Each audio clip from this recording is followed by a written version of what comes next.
quelle raison vous n'avez pas déféré à ma convocation conformément aux règles prévues par l'ordonnance de 1958. Sauf erreur, je suis là, donc je défère devant votre convocation, Monsieur le Président. Bonjour. C'était pas ma question, Monsieur Niel. C'est ma réponse. Non, ça ne sera pas votre réponse. Je crois que vous devez Attendez, vous n'êtes pas un procureur, d'accord? Vous me posez des questions et je réponds à vos questions. Vous m'avez posé une question, j'ai répondu à vos questions. Alors, Monsieur Niel, je crois que le respect de la représentation nationale est important.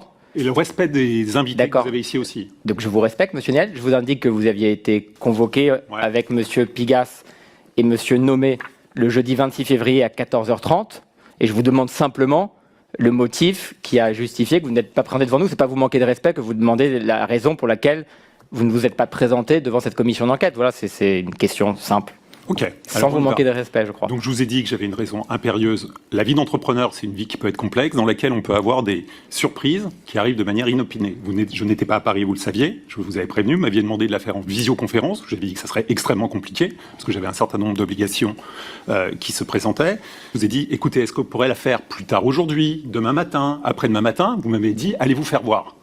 Donc, c'est-à-dire que la société... Monsieur Niel, non, pardon. Non, Monsieur Niel, non, parce que là, vous me manquez de respect. Je vous manque de respect où? Parce que... Où est-ce que je vous manque de respect? Vous venez de me dire, allez vous faire voir, je crois pas. C'est pas vous, les gens qui m'ont écrit la réponse, les réponses de vos services. Ils m'ont dit non, allez vous faire voir, vous ne pouvez pas le faire aujourd'hui. Je ne pense pas que les services de l'Assemblée nationale s'expriment ainsi, Monsieur Niel. Ben c'est comme ça que je l'ai compris. D'accord, alors vous me présenterez, Monsieur Niel, présentez-moi l'email, Monsieur Niel. Monsieur Niel, vous me présenterez l'email dans lequel les services de l'Assemblée nationale vous ont dit allez vous faire voir.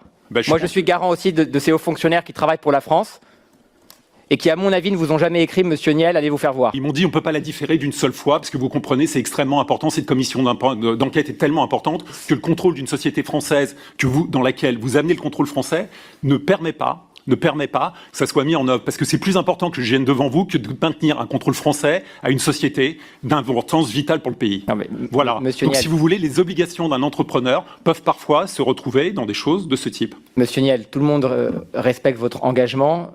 Vous êtes un homme d'affaires, vous êtes un homme de médias. Personne ne remet en cause... Je ne suis pas un homme de médias, je suis un homme de télécom, Monsieur le Président. Vous êtes un homme de télécom, vous êtes un homme qui avait aussi investi dans les médias.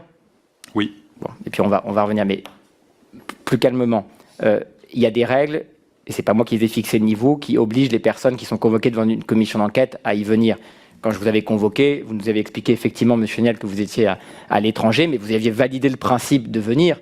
En visioconférence. En visioconférence, tout à fait. On l'avait accepté d'ailleurs, Monsieur Niel, et je l'accepte rarement, mais vous nous avez expliqué que vous aviez un engagement à l'étranger, et avec le rapporteur et les membres du bureau, nous avions accepté que vous puissiez être auditionné en visioconférence.